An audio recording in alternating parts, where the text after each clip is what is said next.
Orang Malaysia ni makan macam-macam. Badak berendam pun dia makan. Badak berendam ni selalu kita jumpa time bulan puasa dekat Bazar Ramadan. Wih, lama lagi nak puasa. Apa kata jom kita buat sendiri untuk minum petang hari ni. Panaskan kuali dan kemudian kita masukkan air. Didihkan seketika dan kemudian kita masukkan gula merah.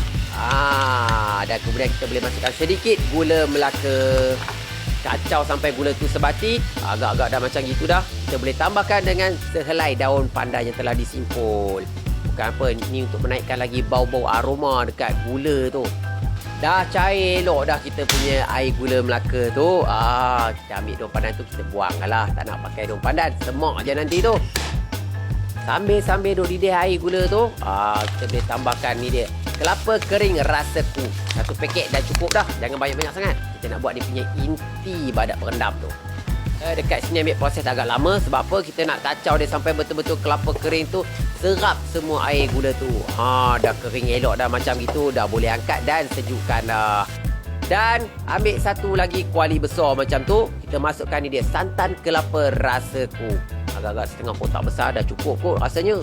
Kalau tak cukup boleh tambah lagi. Masuk 500 ml pun boleh.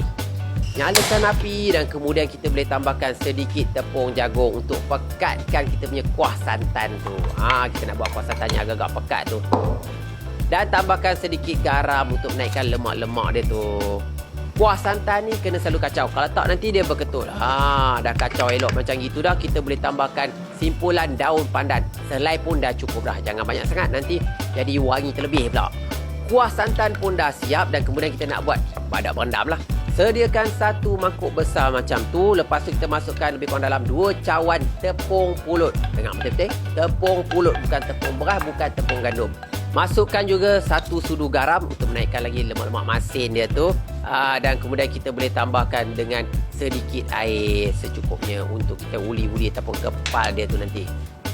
Air kena masuk sedikit demi sedikit baru kita tahu tekstur tepung tu macam mana. Kena guna tangan lah gaul. Dan kemudian kita boleh kepal-kepalkan dia, uli dia sampai dia betul-betul cantik, jadi dough yang cukup baik macam tu. Boleh bahagikan kepada 2 ataupun 3 bahagian. Sebab apa? Yang ni kita akan letakkan warna. Nak warna merah boleh, nak warna hijau pun boleh, nak warna kuning pun boleh. Ikutlah. Dah letak warna merah tu, kita uli-ulikan dia sampai dia betul-betul serap warna dia tu ataupun warna dia sebati elok. Badak warna merah pun dah siap dah. Dan sekarang kita nak buat badak warna kuning pula. Kita ulangi proses yang sama. Letakkan sedikit warna kuning dan kita uli sampai dia betul-betul jadi warna kuning lah. Dan warna kuning pun dah siap dah. Kita nak buat badak warna hijau pula. Macam-macam warna ada badak ini. Kita buat macam yang sama tadi juga. Letak sedikit warna hijau dan uli-ulikan dia. Tiga warna pun dah ada dah. Dan kemudian kita boleh ambil ataupun kita kepal-kepal dia kecil macam tu. Dan kita boleh lenyek-lenyekkan dia. Ataupun kita buat dia bentuk lepeh. Kita masukkan inti kelapa yang telah kita buat tadi. Dan uli dia jadi bola-bola macam tu. Cantik. Ada warna hijau, ada warna merah, ada warna kuning. Dah macam traffic light dah. Ni kalau betul-betul nak buat warna biru pun boleh juga. Lalu ke tak lalu makan je. Kita didihkan air dengan daun pandan. Agak-agak lah, jangan banyak sangat. Air tu kan penuh poyuk, nanti kita masuk lagi melimpah ruah pula. Kita masukkan sedikit daun pandan ataupun selai daun pandan.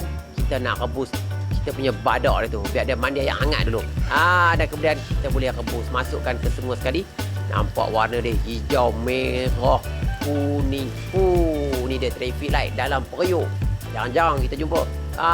Dia macam buah Melaka juga. Kalau dia masak, dia timbul. Itu dia. Selalu buah kalau masak dia gugur. Ni kalau dia masak, dia timbul. Itulah dia.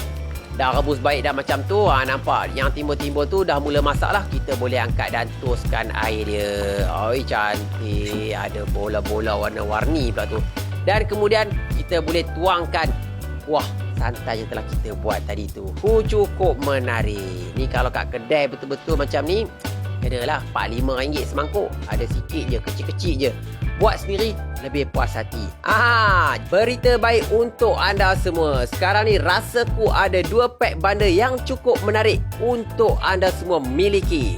Di dalam pack bundle kuih Rasaku ni terdapat pelbagai produk yang menarik. Antaranya kita ada santan kelapa asli 200 ml, krim kelapa 200 ml, kelapa parut, kerisik dan juga sweet corn cream style. Cukup menarik produk-produk ni.